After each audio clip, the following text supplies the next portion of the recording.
Bonjour à tous et bienvenue dans notre podcast Comprendre la dépression. Je suis Marie, psychologue, et aujourd'hui nous allons parler d'un sujet important. Comment aider un proche qui souffre de dépression? Je suis accompagnée de Thomas qui a une expérience personnelle dans ce domaine. Bonjour Marie et bonjour à tous nos auditeurs. Effectivement, j'ai accompagné ma sœur pendant sa dépression et j'ai appris beaucoup sur cette maladie et sur la façon de communiquer avec une personne qui en souffre. Thomas, avant d'entrer dans les détails, rappelons brièvement ce qu'est la dépression. Il ne s'agit pas simplement d'avoir le blues ou d'être triste. C'est une véritable maladie avec des symptômes qui persistent pendant au moins 2 semaines. Absolument. Et c'est important de savoir repérer ces signes. Ma sœur, par exemple, a d'abord montré une fatigue inhabituelle, des troubles du sommeil. Elle se réveillait très tôt, vers 4 heures du matin, et n'arrivait plus à se rendormir.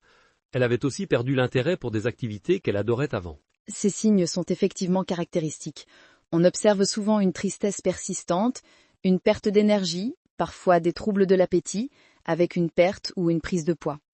La personne peut aussi ressentir une profonde dévalorisation, une culpabilité excessive et, dans les cas les plus graves, avoir des pensées suicidaires.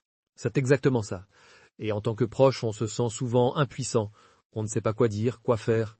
J'ai d'abord commis l'erreur de lui dire « secoue-toi » ou « pense positif », mais j'ai vite compris que ce n'était pas la bonne approche. C'est effectivement une réaction fréquente, mais contre-productive. Parlons justement des techniques de communication. Quelle a été pour toi la méthode la plus efficace pour communiquer avec ta sœur pendant cette période difficile? J'ai appris à pratiquer l'écoute active. Au lieu de donner des conseils non sollicités, je me contentais souvent d'être présent, de l'écouter sans juger, en lui montrant que je prenais sa souffrance au sérieux. J'ai dû aussi accepter ses silences, ses larmes parfois, même son agressivité. C'était difficile mais essentiel.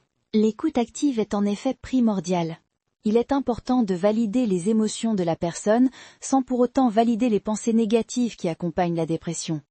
Par exemple, on peut dire « Je comprends que tu te sentes triste et épuisé » plutôt que « Tu n'as aucune raison d'être triste ». Exactement.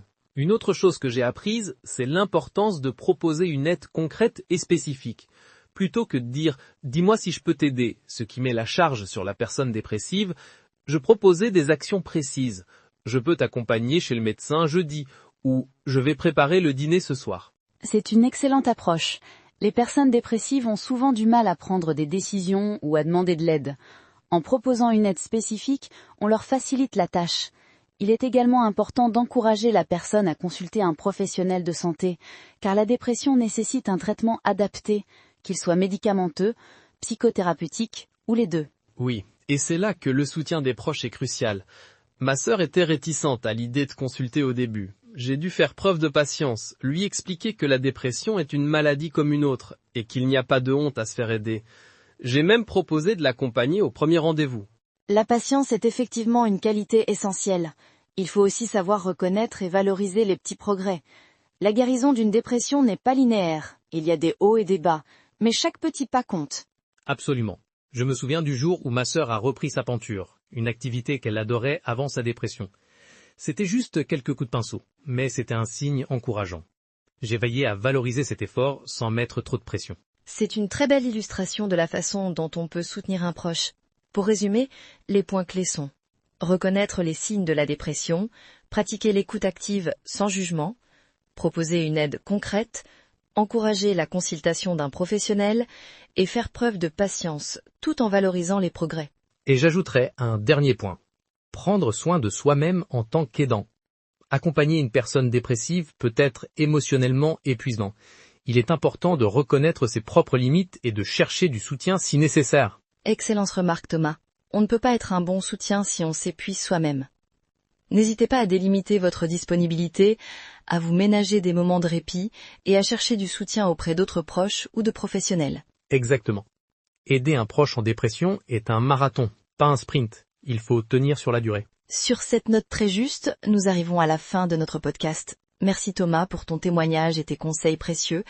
Et merci à vous, chers auditeurs, de nous avoir écoutés. N'oubliez pas que la dépression se soigne et que votre soutien peut faire la différence pour un proche qui en souffre. Merci Marie, et merci à tous. Prenez soin de vous et de vos proches. À bientôt.